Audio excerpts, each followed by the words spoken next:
Bom, finalmente chegou o momento da gente soltar os cachorros, soltar os criptos, né? Falar do filme do Superman com spoilers. Então essa aqui vai ser uma das maiores e mais completas análises do canal.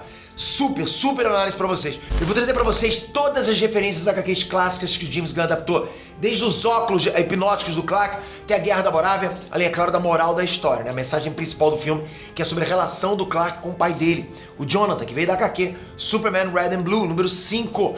Perfeito aquela adaptação. Muitos elementos que o filme trouxe, né, para serem entendidos de forma completa, você precisa ler HQ, precisa entender o recorte que está sendo construído. E eu quero trazer isso para vocês nesse vídeo aqui, tudo, nos mínimos detalhes. Eu vou abrir a mente de vocês para quão rico esse filme foi em nerdice e mitologia do Superman. Vamos conversar também sobre o futuro da DC, os ganchos, né, que o filme deu para a criação da Liga da Justiça Internacional, Legião do Mal e Stormwatch. Vamos falar sobre a bagunça que foi o Pacificador ter aparecido no filme, né? Na minha sessão, a galera aplaudiu e tudo, né? Só era eu, né? Então eu aplaudi. Superman foi o pontapé inicial do novo DCU. Então tem muita coisa importantíssima pra gente analisar. Pega a pipoca, vamos lá. Ô, amigão, olha pra cima.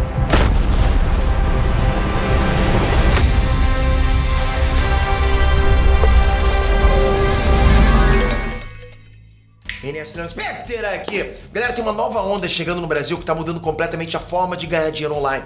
Eu tô falando do TikTok Shop. TikTok! Gente comum, criando perfil do zero. Já tá faltando 2, 3, até 5 mil reais por mês, só com vídeos curtos, de 15 segundos. Cara, é surreal, galera. Eu nunca vi nada como eu tô vendo agora no TikTok. O cara começa o perfil sem seguidor, já fazendo 2 mil por mês, 5 mil por mês. É surreal. Sem aparecer. E olha que eu já tô há mais de 20 anos na internet, já vi o boom do YouTube, né, do Instagram pra caramba, mas isso aqui tá diferente. É mais simples, é mais rápido, qualquer um consegue começar hoje mesmo. Por isso eu marquei uma super live especial dia 15 de julho às 8 horas da noite, onde vou revelar exatamente como que você consegue surfar essa nova onda e colocar muita grana no bolso com o TikTok. Mas ó, você precisa aproveitar agora, porque depois vai virar modinha. Quando virar modinha, já era, acabou. Se você quer garantir tua vaga, o link tá aqui na descrição. É só clicar e se inscrever. É grátis. Não perde essa, ok? Porque essa janela de oportunidade do TikTok não vai durar pra sempre, ela vai fechar. Quem entrar agora, entrou e vai ganhar muito dinheiro. E vamos direto pros tópicos. Meta-humanos são conhecidos há 300 anos. A escolha mais acertada do James Gunn, na minha opinião, foi já começar o filme com esse mundo já existindo, entende? A DC já existe, tá lá. Da mesma forma que todo mundo aqui já começou a ler quadrinho com esse mundo já existindo, né? Com, digamos, um world building já construído. O mundo já sendo repleto de super-heróis e super-vilões. E funciona. Você pega o bonde andando e acompanha. Sempre foi assim, não precisa mudar. E na minha opinião, um dos maiores erros dos live actions dos super-heróis é sempre ter que explicar, cara, que ninguém sabe da existência de meta-humanos, heróis, vilões, deuses. E aí você tem que contar a história de origem de cada um. Tem que ser aquele negócio realista, sabe? Como se estivesse acontecendo na nossa realidade. Cara, que se dane isso, porra. Não é a nossa realidade. Eu não quero ver a origem do Superman pela milésima vez. Veio de cripto. Porra, não dá. Então o filme contextualiza logo no começo que meta-humanos já são conhecidos publicamente há 300 anos. Então superpoderes e criaturas não são nenhuma surpresa, né? E pra gente também não vai ser. E aí o James Gunn vai reduzindo a contagem, né? De 300 anos vai pra 30 anos da chegada do Clark na Terra. Depois de falar que ele tá há 3 anos na ativa, percebe? 330, 3... E tem um simbolismo com esses números. Historicamente é considerado que Jesus começou os trabalhos dele com 30 anos e com 33 ele morreu crucificado. E o Superman, em parte, é uma alegoria cristã, entende? Então o James Gunn tá usando esses números simbólicos logo no começo. Esse início foi muito bom para te introduzir nesse mundo novo da DC, que é um mundo realmente de quadrinhos, um mundo realmente fantasioso, como tem que ser. E esse filme até mostra o point of view do que um herói faz enquanto os outros estão trabalhando. Sabe aquela pergunta que todo mundo faz? Do tipo, onde que tal herói tava quando esse vilão tava atacando? A galera não entende que cada herói tem sua própria vida, suas próprias responsabilidades, seus próprios vilões. E isso é o cotidiano deles, cara, isso é casual. E esse filme mostra isso pra gente, bacana essa sacada. Né? Tem uma cena que o Superman tá conversando com a Luz lá no AP dele lá, e a gangue da Justiça tá do lado de fora na janela lutando contra um duende de outra dimensão. E o Superman, tipo, trata aquilo como se fosse uma segunda-feira qualquer. Não, eles dão conta disso, não precisa de mim, não. Achei fantástico aquilo, fantástico. E continuo conversando com a Luz como se não fosse nada, como se fosse um dia comum. Eu achei isso tão bacana, é realmente imersivo pra você entender como é que funciona um mundo repleto de heróis e vilões, sabe? E como é o dia a dia deles. Você não precisa... Por que eu tenho que estar lá se já tem 3 caras casca-grossa dando porrada naquela porra? Eu tava o Gaigada dando porrada com um bastão em cima daquele bicho lá. Foi maneiro demais. O Superman é derrotado pela primeira vez. O filme abre com aquela sequência do Superman caindo no Ártico, sendo socorrido pelo Krypto. E é dito, né, durante toda a carreira do Superman, que aquela foi a primeira derrota dele. Então a gente já entra no filme com a informação de que o Lex já tá tentando derrotar o Superman há um bom tempo, né? Tá lá. Que o Superman já lidou com vários outros vilões nesse universo. E mesmo assim ele nunca tinha perdido uma batalha. Não é à toa que ele era considerado o meta-humano, o herói mais poderoso do planeta até o momento, até aquele momento lá. E uma das grandes preocupações da galera antes do filme estrear era se os motivos para a derrota do Superman que aparecem nos trailers seriam bem explicados. E foram, pô. Só tem uma coisa capaz de derrotar o Superman numa luta durante o filme inteiro. O Ultraman, que é um clone genético do Superman. Então o Superman tá lutando contra ele mesmo. Contra alguém, sabe, com o mesmo nível de poder que ele. E tem um que a mais aí. Porque como o clone é controlado pelo Lex e pela equipe dele na torre de comando da Luthor, ele acaba tendo, né, não só a força do Superman, como também a super inteligência do Lex nas batalhas. Do resto, você tem outros elementos que estão ali mais pra distrair o Superman, pra atrasar ele, enquanto o Lex executa os planos dele em outro lugar. O Superman, aí você vai perguntar, pô, por que o Superman tem que apanhar do clone dele, pô? Se é igual, por que ele também não dá porra do clone?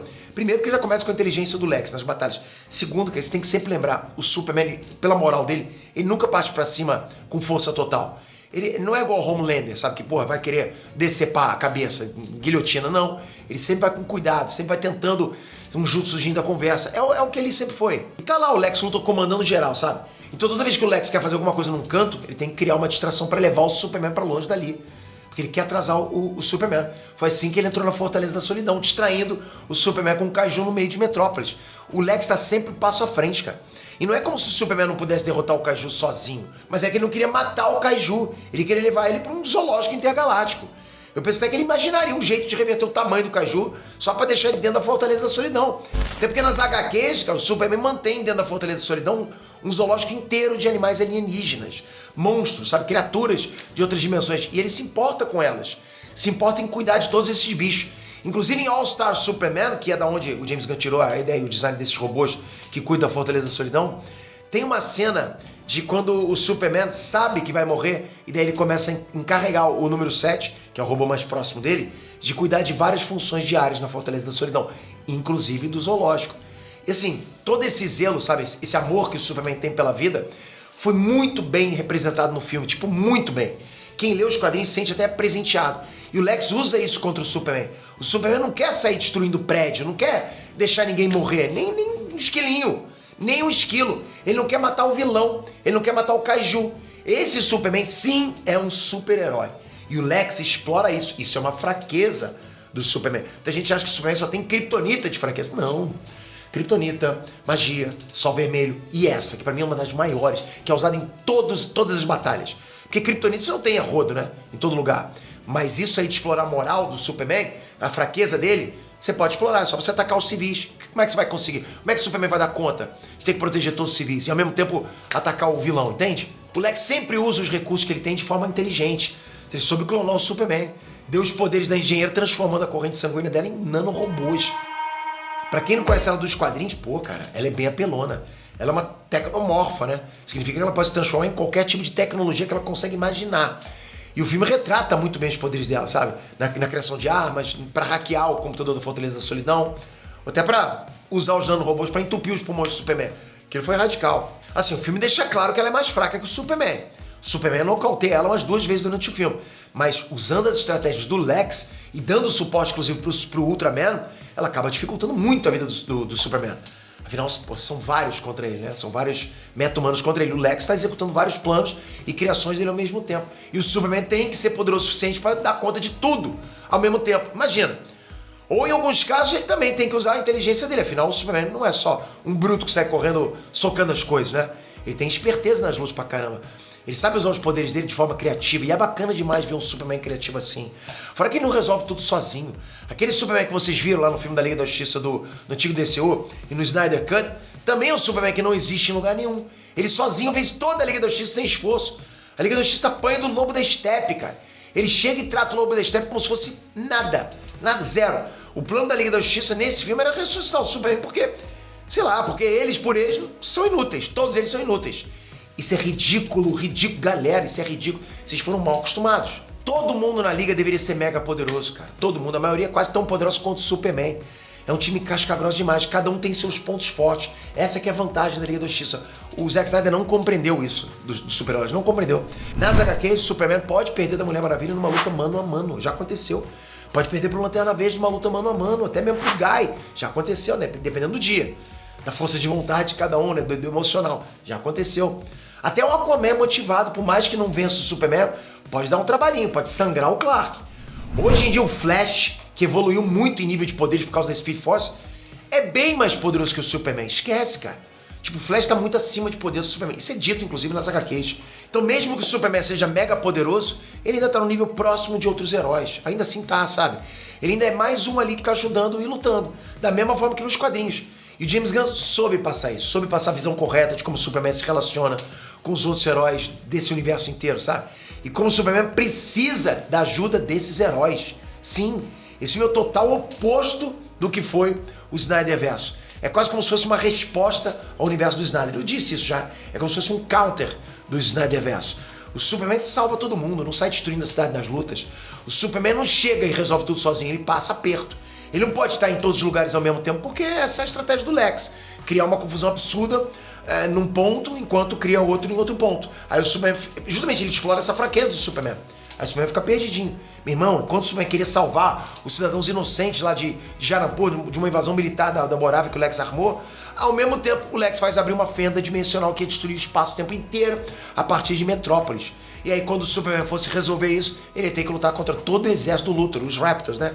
Ia ter que lutar contra a Engenheira e contra o Ultraman ao mesmo tempo. Pô, olha que plano casca grossa. Então como que ele resolve isso? Tendo amigos. Precisa. Gangue da Justiça. Bom, por mais que esse filme tenha tido muitos personagens, eu acho que foi extremamente importante já iniciar um novo universo DC com o pilar da DC que é o Superman.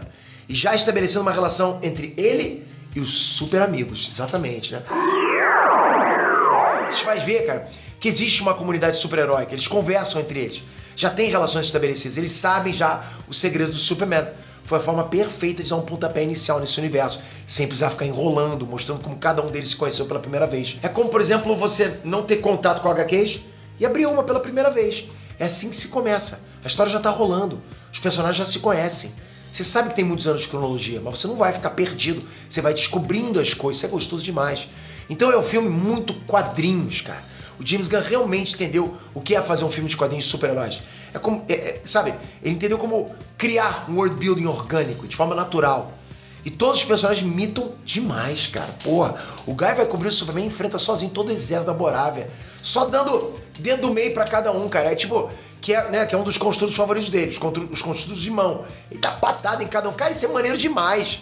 O Guy tá simplesmente perfeito, parece que ele saiu direto de uma página de quadrinhos. O Nathan Filho replica igualzinho todas as caretas do Guy, é muito bom. Toda a personalidade pavônica do Guy, sabe, espalhafatoso. Ele gosta de aparecer, ele gosta de broncar com todo mundo, né? O cara se acha maioral com aquele cabelinho de tigela. É muito bom isso, cara.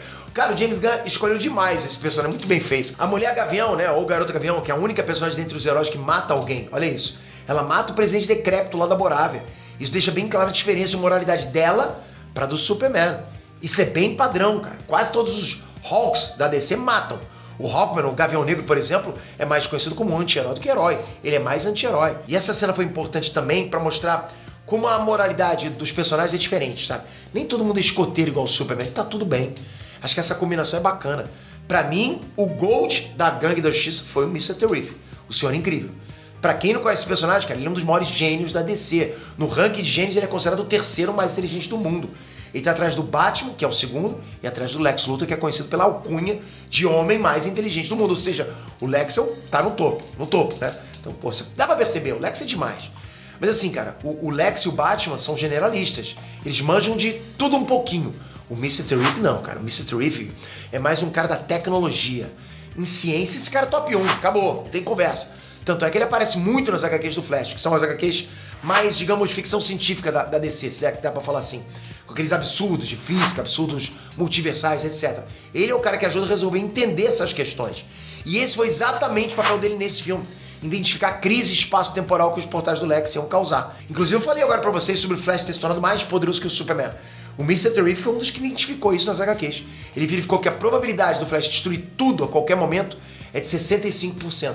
Simplesmente porque ele está carregando dentro dele e manipulando a totalidade da Speed Force, que é uma fonte de poder incalculável, infinita, que rege todo o espaço-tempo da DC. Olha isso. E na mesma forma como no filme, ele não é muito um cara de sentimentos. Ele até diz pro Flash que, infelizmente, não vai tentar matar ele. O cara manda um infelizmente não vou te matar. Porque na cabeça dele era o ideal. Era coisa lógica se fazer com o Flash, cara. Cara, ele é muito casca-grossa. Então, tipo assim, o cara é frio, ele é calculista, né? Descolado pra caramba, mas é 100% lógico. Né? Ele é muito lógico, tipo, muito matemático. E ele tem toda essa vibe esportista, sabe, bem atlético. Até por isso o fair play, né? Ele é esse gênio descolado, badass. E o James Gunn soube retratar bem a agilidade dele nas lutas. Nossa, foi maneiro demais. Porque além de um gênio, ele cresceu sendo atleta de decátulo profissional mesmo. Ganhou medalha de ouro olímpica. Pô, o cara é top, né? Então ele é uma mistura de coisas, cara. É um cara que mistura cérebro e músculos. O mental e o físico. Por isso que é bacana ver que o ator tá saradaço no filme. Na cena que ele tira lá a jaqueta. Realmente fizeram muita justiça ao personagem. E eu, inclusive, acho que ele merecia um filme solo. É um personagem incrível, cara. Eu vou no cinema fácil pra ver esse cara. Ó, no mínimo do mínimo, eu acredito que ele vai ser muito importante nesse universo. Até porque ele é um personagem de transição. Ele é da nova geração, mas ele se junta com os velhacos lá da Sociedade da Justiça, que é um grupo de heróis da Segunda Guerra Mundial. Um grupo que surgiu antes da Liga. E eu acho que o James Gunn tá fazendo uma mistureba nesse sentido, porque a base da Gangue da Justiça é o Hall da Justiça. Tá sendo construído, tá em obra durante o filme. E nas paredes lá dentro você via referência aos antigos membros da Sociedade da Justiça. Então talvez essa tenha sido uma base deles no passado. E depois foi comprado pelo Maxwell Lord, que é o financiador da Gangue da Justiça. Então, olha o que eu sinto que James Gunn tá fazendo. Eu acredito que ele tenha pego uma das bases mais icônicas da Liga, o Hall da Justiça, que surgiu lá no desenho dos Super Amigos, lembra? E depois foi introduzida nos quadrinhos. Tá usando essa base como elemento histórico dentro do DCU dele, como se fosse a antiga base da Sociedade da Justiça. E ele tá preparando para adaptar a Liga da Justiça Internacional, que nas HQs é a Liga da Justiça financiada pelo Maxwell Lord. Esse engravatado de cabelinho engomadinho aí na esquerda.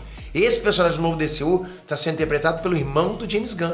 É o cara que aparece no final do filme xingando o Lex Luthor lá, dizendo que a única coisa que a direita e a esquerda concordam é que o Lex Luthor é um bosta. E essa Liga da Justiça Internacional é a liga mais divertida que tem, cara. Cara, você ri muito com as histórias e quadrinhos deles, é muito boa a química entre os personagens, sabe? Imagina ter que conviver com o Guy Gardner, cara. Imagina Batman e Guy Gardner convivendo na liga. É hilário, cara, porque eles são muito opostos. É hilário. Cara, é a cara do James Gunn. E vou te falar, meu irmão. O Batman bota o Guy Gardner caladinho, tipo, caladinho. E o Metamorfo, que entra no time no final, aparece nas HQs da Liga da Justiça Internacional e acaba fazendo parte de uma subdivisão do grupo, que é a Liga da Justiça Europa. Tudo isso faz muito estilo de história e de personagens ajustados que o James Gunn adora trabalhar, sabe? Pegar aqueles personagens ajustados, transformar, botar laços familiares entre eles, botar eles trabalhando juntos, como se fosse uma família. Mesmo em Superman, ele não deixou de aproveitar essa chance aí de adaptar uns esquisitões. Ele faz isso em todos os filmes. E assim, um fato interessante, né, sobre o Metamorfo é que ele fez parte do grupo Terrifics, o grupo do Mr. Terrific, que é um quarteto. Essas HQs, cara, elas têm um tom bem aventuresco, sabe? De ficção científica cósmica mesmo. É como se fosse o quarteto fantástico da DC. Eu acredito que essas equipes que eu citei aqui sejam as referências que o James Gunn esteja adaptando para trazer a Liga da Justiça pra DC de uma forma diferente. Sem ser aquele time de 7 padrão que todo mundo conhece. E cara, eu concordo. Vamos explorar o Guy Gardner, o Mr. Terrific, o Metamorfo. Vamos mostrar pro mundo o que mais a DC tem a oferecer de personagens incríveis, fora aqueles batidos que todo mundo já conhece.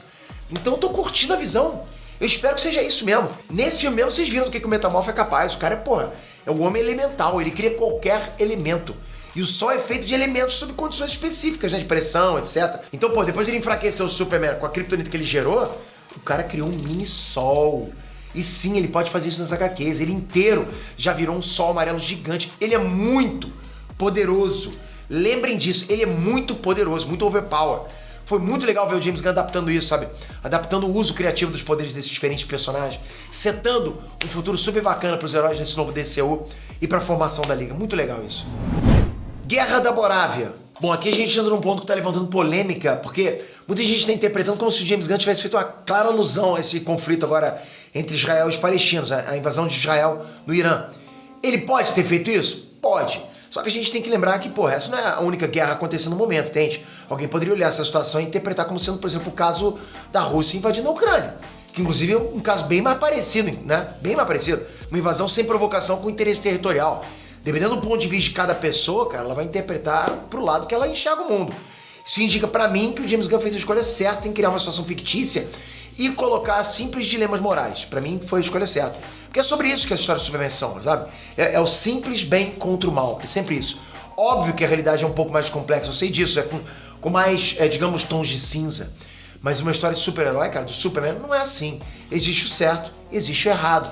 Existe o opressor e existe o oprimido. Sempre foi assim. Então você simplifica os dilemas para que todo mundo entenda como os super-heróis buscam fazer o correto. E essa é a essência do Superman. Ele é o campeão dos oprimidos. Sempre foi. Então o que o James Gunn está abordando são princípios básicos morais. As pessoas iam morrer, estavam sendo oprimidas. E o Superman apareceu para salvar esses inocentes e ameaçar o presidente da Warner para que isso não se repita. Detalhe, essa guerra é a adaptação direta da HQ número 2 de HQ Superman de 1939. O Superman não toma partida, ele só para a guerra. Porque é uma coisa simples, né? Em guerras as pessoas morrem. Guerra é errado. É assim que o Superman vê o mundo. Então ele destrói todas as armas de destruição que ele encontra pelo caminho. Os dirigíveis, os depósitos de munição, tudo. E depois vai ameaçar os políticos responsáveis pela guerra, ordenando um cessar-fogo, uma trégua. O Superman sozinho parou a guerra. Cara, o James Gunn só adaptou exatamente a mesma coisa que tá na HQ. Detalhe, isso é uma HQ de 1939, época da Segunda Guerra Mundial. O Superman foi criado por 2 judeus, né? Joe Shuster e Jerry Siegel. Então, cara, conecta os pontos aí que vocês vão entender que é algo muito mais básico, elementar, que já tava na história original de quase 90 anos atrás, cara. Ao invés de uma crítica específica sobre algo atual, como tá dizendo agora no Twitter, né? Olha o que o James Gunn fez. Cara, pô, o cara adaptou uma história em quadrinhos de 1939, galera. E é bom pontuar também que a humanidade não aprendeu muita coisa de lá pra cá. A gente já tá guerreando, né? A gente já tá...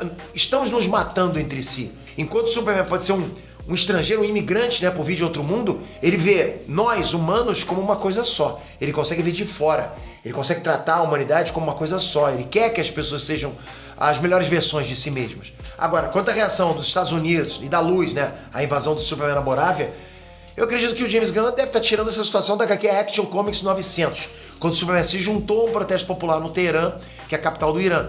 E por mais que ele não tenha feito nada nessa história, né, diferente do Superman número 2, ainda assim ele tomou uma posição lá. Ele participou de um protesto, ele ficou lá parado por 24 horas seguidas, dando suporte ao protesto. Isso deixou o secretário de defesa, o presidente dos Estados Unidos, pistolaço com o Superman, porque o governo iraniano alegou que o Superman estava agindo a mando do governo americano e falou que foi um ato de guerra dos Estados Unidos. E foi esse momento que o Superman renunciou à cidadania americana nele. Foi aí que ele falou: não sou cidadão dos Estados Unidos, sou do mundo. Ele diz que o American Way, o jeito americano, não era mais o suficiente para lidar com a complexidade do mundo e que ele estava cansado de toda a ação dele ser usada como instrumento político pelo governo dos Estados Unidos. Ele cansou disso. Ele fala que ele consegue ver o mundo em escala microscópica e macroscópica, sabe? É como eu falei pra vocês, ele vê a Terra de fora. Pra ele, a humanidade é uma coisa só. Essa noção de Estado é extremamente limitada quando você consegue ver o mundo como um todo. Essa é a perspectiva do Superman. Quando ele olha pro resto do mundo, tudo parece pequeno demais, sabe? Conectado demais pra ele. Ele fala isso. Ele completa dizendo que ele é um alien, um alienígena. Ele é um imigrante de outro mundo, ele sabe disso. E ele só pode ajudar a humanidade ampliando a visão, mostrando o panorama geral e não se limitando, cara. Esse é o poder dele. E por fim, né, ele retruca lá dizendo que por mais que as ações dele não tivessem valido a pena numa escala macro, ou seja, né, não fizeram nenhuma diferença na opressão que o povo iraniano estava sofrendo na mão da guarda revolucionária islâmica, ainda assim ele viu uma fagulha de bondade, uma fagulha de humanidade sendo despertada entre a guarda revolucionária e a população. O que o Superman quer dizer é, se você é um soldado em tempos de guerra, não existe nada mais corajoso do que a paz, cara. Não existe atitude mais corajosa do que você não puxar o gatilho. Faça o certo. Na visão dele é isso, faça o certo, não puxe o gatilho. E cara, no fim das contas, né, no mundo como o de hoje, cheio de extremismo político pra caramba, né, um odiando o outro, com guerras pipocando pelo mundo, as pessoas se odiando cada vez mais na internet, sabe? Famílias brigando entre si, o certo e errado sendo relativizado, sabe? É extremamente necessária a existência de uma figura apolítica, uma figura que defenda valores universalmente bons, paz, vida, amor, compaixão. Isso é o Superman, tá raro hoje em dia. Tá raro hoje em dia. Existem pessoas assim, ok? Esse é o Superman de verdade. E foi esse Superman que eu vi na tela do cinema. Pais do Kal-El versus pais do Clark Kent. Bom, o grande plot twist do filme é a mensagem dos pais kryptonianos do Kal-El. O Superman só tinha acesso à primeira metade dessa gravação. E por causa dela, ele sempre considerou que a missão dele era fazer o bem na Terra. Mas aí o Lex traz a público a segunda parte da mensagem que tinha sido corrompida. E nessa segunda parte, o Jor-El e a Lara-El estão basicamente dizendo que o papel do filho deles é, na Terra, é conquistar o mundo inteiro, sabe? Matar quem se opõe a ele, criar um harém de mulheres para levar para frente a genética e o modo de viver kryptoniano. E aí, com isso, o Lex dá um baque muito grande no Superman. Ele consegue a justificativa que ele precisava, a justificativa necessária para prender ele. Muita gente viu essa parte como se estivesse abordando guerra de narrativas, né? Manipulação de mídias, esse tipo de coisa. Que de fato rola muito no filme. O Lex tá sempre filmando o Superman pra jogar ele surtando fora de contexto na mídia. Outra parte que soma com essa lógica é a cena que o Superman descobre que os haters dele, na verdade, eram como se fosse bots do Lex Luthor. São macacos digitando M no Twitter 24 horas por dia. E isso dos macacos, sabe, escrevendo, violência com macaquinhos e tal, pode ter sido algo que o James Gunn tirou da fase do Grant Morrison à frente do Homem-Animal, cara. Porque ele começou escrevendo Homem-Animal, né? Lá no final dos anos 90. Enfim, na minha visão, essa questão da mensagem dos pais é muito mais do que uma crítica à manipulação de narrativa nas mídias sociais que a galera tá achando. Esse é o elemento de roteiro que mais tá dando polêmica entre os fãs do Superman. E isso dos pais kryptonianos do Superman serem maus, porque não é algo muito acurado com a versão clássica dos personagens. Não é assim. O Jor-El e Lar-El costumam ser retratados como os mocinhos de Krypton, como pais amorosos. Só que existe sim retcons nos quadrinhos, né? Recontagem, digamos assim, em que o Superman também se surpreende descobrindo que o pai dele também foi um vilão. E tem a mesma crise de identidade que ele teve no filme, enfim. Isso tudo é uma coisa que eu vou abordar num vídeo separado porque é bem complexo pra passar pra vocês. Mas o ponto que eu quero trazer é que o personagem, por ser um personagem messiânico, ele veio dos céus. Foi criado por pais humanos, mas com uma missão dos céus, né? Ele veio para ser o salvador da humanidade. Percebe como é messiânico isso? Tem muitos elementos que são alegorias a Jesus Cristo no Superman. Muitos, cara. Mas o personagem não é Jesus Cristo. Ele é o Superman. Então quando o Superman descobre que, na verdade, os pais dele mandaram ele pra Terra para ser um conquistador, sabe? Um opressor e não um defensor dos oprimidos, o mundo dele desaba totalmente. Ele fica, porra, ele entra em parafuso ali. Ele achou que ele estava na Terra com uma missão dos céus. Sabe, uma missão quase que divina. Quase que divina. Então ele começa a se questionar sobre quem ele é. E quem faz ele perceber quem ele é de fato são os pais dele, né? A Martha Kent e o Jonathan Kent. Ele se encontra com ele, né, quando ele retorna à casa do pai. Essa é a grande mensagem do filme. O Clark tinha começado a ficar distante dos pais dele em Smallville desde que ele começou a atuar como Superman em Metrópolis. Então, quando ele revisita os pais dele, é o momento dele se conectar com quem ele realmente fez ser quem ele é. Quem fez? Os pais que criaram ele. O Jonathan e a Martha. Ele precisava disso. Ele precisava desse apoio do pai e da mãe. Porque ele ficou com uma certa incerteza ali, sabe? Ele precisava desse apoio moral para dizer, pô, quem que eu sou? Os pais dele fizeram isso por ele. Então o Jonathan vira pro Clark e diz que as atitudes dele é que fazem dele quem ele é. E diz que tem muito orgulho dele. Essa cena sozinha no filme, cara, não mostra toda a complexidade do que o Jonathan tá falando. É necessário você ir na referência original. O James Gunn tirou essa cena de Superman Red and Blue, edição número 5. Nessa HQ, o Jonathan vai pedir ajuda ao padre logo depois de resgatar o bebê Kal-El da nave dele, né? E não sabia como criar criança porque ele era um fazendeiro humilde. E o padre recita a passagem de quando Jesus saiu das águas e Deus diz: esse é o meu filho que eu amo e me deixa orgulhoso. A partir dali, a HQ mostra diversos momentos da infância do Clark em que o Jonathan repete pra ele: você é especial, eu te amo, eu tenho muito orgulho de você durante todo o crescimento do Clark. E no final da HQ você vê o Superman repetindo tudo que foi feito com ele, com as pessoas do mundo, com os pobres, os enfermos, os perdidos, todos. O Superman é tão bom, tão amoroso, porque ele tá recebendo o amor que ele recebeu dos pais dele, que são amorosos também. Cara, isso é tão, mas tão lindo, que é difícil não se emocionar, cara. Pô, eu que sou pai, eu fico emocionado.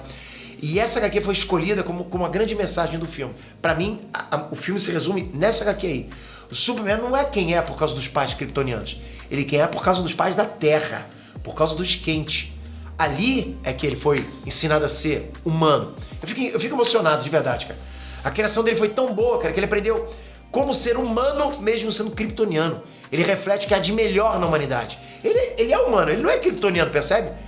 Ele reflete o que há de melhor na humanidade, o que há de mais altruísta e benevolente. É por isso que, apesar dele ser tão poderoso, o Superman é um personagem extremamente humano. Essa é a mensagem do filme. Tá aí, a mensagem do filme é essa. É por isso que o filme começa com o Clark vendo as gravações dos pais kryptonianos e termina com ele vendo as gravações dos pais humanos, percebe? O James Gunn acertou, cara, em cheio na mensagem e na essência do Superman. Pacificador. Bom, durante o momento em que o Superman estava sendo detonado pela mídia, o Pacificador aparece num programa de TV detonando ele mais ainda. Típico, né? Ele é profissional em espalhar fake news sobre os heróis. Ele adora isso, né? Todo mundo no cinema tá pirando com essa cena. É engraçado ver como o Pacificador acabou se tornando um personagem famoso, reconhecido pelo grande público. Mas assim, levanta muitas dúvidas, né? Dúvidas que acho que vão ser respondidas na segunda temporada de Pacificador. Porque no final da temporada de Pacificador aparece a Liga da Justiça do antigo DCU. O próprio Esquadrão Suicida do James Gunn se passa no antigo DCU. Mas ao mesmo tempo, Creature Commandos é uma continuação direta desse Esquadrão Suicida e se passa nesse novo DCU. Pacificador também é uma continuação direta daquele Esquadrão Suicida. E tem elementos daquele filme que nunca aconteceram no novo DCU, por exemplo, né? Lá é dito que o protagonista do filme é o Bloodsport. Foi pra cadeia porque mandou o Superman pro hospital com um tiro de kryptonita, que é uma coisa que também acontece nos quadrinhos, inclusive. Mas a gente sabe que isso nunca aconteceu no novo DCU, porque a primeira derrota do Superman foi agora nesse filme que ele perdeu pro Ultraman, disfarçado de martelo da Borávia, percebe? Então assim, essa série D da DC, produzida pelo James Gunn, antes e depois do novo DCU, tá meio que batendo cabeça pra se encaixar. Vamos ver como é que o James Gunn vai resolver isso na segunda temporada de Pacificador, sem ficar muito confuso pro público geral. Lex Luthor. Pra mim, o Lex Luthor desse filme é o melhor Lex Luthor do cinema, na história do cinema, ok? É o primeiro Lex Luthor que realmente é um gênio, sabe? Cria diversas tecnologias, usa o cérebro dele contra o Superman, cria esquemas, manipula, passa o perigo de verdade ali pra gente, sabe? Então você vê realmente um confronto físico contra mental. Muita gente não sabe disso, mas o Lex Luthor é o equivalente do Ozymandias em Watchmen.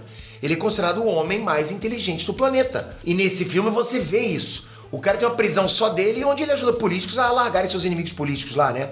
Onde ele prende meta-humanos, ex-namoradas, olha isso. Cara, ele manipulou o Superman dentro dessa prisão pra revelar onde os pais dele moram e matou um inocente na frente dele, que aliás foi a única baixa civil do filme, a única morte. Então é uma cena com bastante peso, cara. É a cena mais pesada do filme. Esse Lex realmente deixa com raiva. Ele tá o tempo todo tratando alguém de um jeito ruim, sendo soberbo, arrogante, sabe, manipulador. Ele é um baita vilão, né? O filme te convence de como um humano é capaz de ser vilão do Superman. Como um humano sem poderes consegue ser vilão do Superman, não é? Ele não é meta-humano, ele tem poderes humanos. O cérebro, dinheiro, influência política, tudo isso afeta e limita o Superman. E ao mesmo tempo ele antagoniza o Superman em ideias. Ele é o oposto do Superman em tudo, cara, tudo. Ele acha que os fins justificam os meios. Ele é egocêntrico, sabe? Ele só pensa nele mesmo, tem mania de grandeza. Já o Superman por dentro é um garoto da fazenda que quer ser um simples jornalista. Eles são totalmente opostos, totalmente. Mas o que o Lex enxerga é que ele próprio é um cara que trabalhou pra conquistar tudo que ele tem. Ele trabalhou duro pra alcançar o status que ele ganhou de salvador do mundo, né? Com as tecnologias dele. Já o Superman simplesmente já nasceu salvador. Então pro Lex, cara, isso deixa ele doido. Na HQ All Star Superman, tem uma cena inclusive que o Lex mostra pra um repórter, né, um tal de Clark Kent, como ele é musculoso e como pra um humano é necessário muito trabalho duro pra chegar naquele ápice da forma física, enquanto pra um kryptoniano ele só precisou existir. Então uma inveja muito grande em todos os níveis, cara. Até no nível mais mesquinho possível. E na boa, a atuação do Nicholas Hoult, cara, te convence tanto que você percebe que ele ficou obcecado pelo Superman a ponto de perder completamente a razão. Aí no final do filme ele é preso e levado pra Belle Reve. Quem sabe que o futuro espera, né? Quem sabe as ligações vilanescas que o Lex vai fazer dentro dessa prisão cheia de vilões meta-humanos. Será que a gente vai ver a origem da Legião do Mal lá dentro? Eu quero ver isso acontecer. Imagina Lex Luthor e Coringa juntos. As duas maiores mentes malignas da DC trabalhando juntas. Meu irmão, vai ser coisa de doido, a gente vai pirar com isso. Stormwatch. Bom, o que sobra de legado do Lex nesse filme é o que ele chama de Planet Watch, uma organização defensora do planeta. É possível que essa organização continue funcionando sem o Lex. Fique a mão do governo agora que os serviços da Planet Watch foram vendidos para o Pentágono. E a Planet Watch nada mais é do que a versão desse novo DCU do grupo Stormwatch, o The Authority, que é a equipe da engenheira nas HQs. Então o filme do Superman serve quase como uma história de origem da engenheira e da Stormwatch, que é uma equipe que tá planejada pra ser, inclusive, pra ter um filme solo, né? E galera, confia em mim, vai na minha, magrinha, essa equipe é muito casca grossa. Tem a Jenny Parks, o Apollo, o Meia-Noite. É um time extremamente sanguinário, sombrio. Esse filme, sim, cairia bem pro James Gunn escrever e o Zack Snyder dirigir. Eles sim combinam, né? Esse é o papo pra ver. Planeta Diário. Bom, Planeta Diário é o núcleo mais pé no chão no filme, sabe? É o núcleo que te ambienta em Metrópolis. E é bem bacana porque, tipo, você consegue sentir aquela vibe positiva, aquela vibe caricata da cidade com as personalidades fortes, com as características de cada um ali no Planeta Diário sendo bem representadas. Fora o visual dos personagens, cara, que tá idêntico aos dos quadrinhos, não tem o que falar. E é engraçado, cara, como grande parte do plot do filme gira em torno da piada interna das HQs do Jimmy Olsen ser o CEO do sexo. Mesmo sendo nerdzinho todo tímido, tá vendo? Você que é nerdzinho, pô, se o Jimmy Olsen consegue, como você não? E a Lois Lane da Rachel Brosnahan também tá incrível em caracterização. Os diálogos dela deixam bem claro quem é a personagem, sabe? E como que ela vê o mundo. É uma personagem fortíssima quando tá em tela, tipo, rouba a cena também. E a relação dela com o Clark é super bem construída, né? Não é clichê. Tem brigas realistas, discussões realistas, né? Humanas, né? Porque os dois veem o mundo de uma forma bem diferente, né? Então, são discussões que a gente percebe que aconteceriam realmente no mundo real. Ela é realmente muito bem escrita, muito bem escrita. O James Gunn acertou muito. Em questão de caracterização, cara, pô, o James Gunn acertou com todo mundo e dá pra ver que ele foi muito cuidadoso nesse sentido. E, obviamente, lógico, né? Isso inclui o Clark. A personalidade dele mais boba e atrapalhada no Planeta Diário. O James Gunn adaptou até a explicação dos óculos hipnóticos que existem nas HQs, para as pessoas olharem pro Clark e verem o rosto dele diferente do rosto do Superman. Que é uma explicação que eu sempre gostei, porque talvez seja a coisa mais difícil de ativar a suspensão da descrença nas histórias do Superman. Como é que tu vai achar que, porra, Peter e quem? Porra, não dá, né? Então, assim, tem muitos pequenos elementos interessantes na dinâmica do Planeta Diário. Muitas coisas que a gente se conecta com os quadrinhos, sabe? A ponto até de você pensar que seria incrível uma sitcom se passando naquele ambiente lá de trabalho, né? Tipo um The Office do Planeta Diário. Pô, seria maneiro. Só que eles acabam ficando bem secundários, né? Porque o filme tem muitos personagens e acaba ficando meio impossível de desenvolver todos os personagens que o filme apresenta. Pelo menos na conclusão final, o elenco do Planeta Diário tem lá um papel heróico bem jornalístico, que é o de descobrir os podres do Lex Luthor e publicar uma matéria em tempo real para que ele possa ser preso pelos atos que ele cometeu. Então achei legal. Então assim, se você parar pra pensar, foi o elenco do Planeta Diário que derrotou o Lex, né? É isso. E galera, se você assistiu até aqui e tá pensando, Pedro, eu quero aproveitar essa oportunidade do TikTok Shop. Não deixa pra depois, ok? No dia 15 de julho tem nossa super live TikTok Dinheiro no Bolso, com todo o passo a passo completo dessa nova profissão. Eu vou te mostrar como escolher o produto certo, como fazer o vídeo que viraliza no passo a passo e como começar a faturar já nos próximos dias. Você já vai faturar nos próximos dias. Mas ó, essa live é só pra quem tá realmente comprometido em mudar de vida, não é pra curiosos. É pra quem quer ação, quem quer dinheiro no bolso mesmo. O link tá aqui na descrição, é só clicar, se inscrever e garantir tua vaga antes que esgote. Porque essa oportunidade não vai durar pra sempre. Quando virar modinha, vai ser tarde demais. Galera, eu sei que ainda tem coisa pra gente falar do cripto, da cena da Supergirl no final, mas como esse vídeo já tá bem grande, eu vou guardar pra falar desses dois aí no vídeo de análise do pós-crédito, ok? O que vocês acharam do filme, cara? Dá uma nota aqui embaixo. Como é que vocês esperam agora o futuro do DCU? Vai ser bacana pra caramba. Estão curtindo esses vídeos do Superman aqui no canal? Querem mais vídeos falando do futuro do DCU? Já comenta aqui embaixo que vai ser bom pra caramba. E não esquece, se inscreve no canal, ativa o sininho. Pra mim o mais importante é saber que você tá acompanhando esse trabalho que a gente faz há tanto tempo. Porque você tá aí, sabia? Esse é um ciclo, cara. Você tá aí porque a gente tá aqui e a gente tá aqui porque você tá aí. Tamo junto, galera. Até a próxima. Fui! Uhul!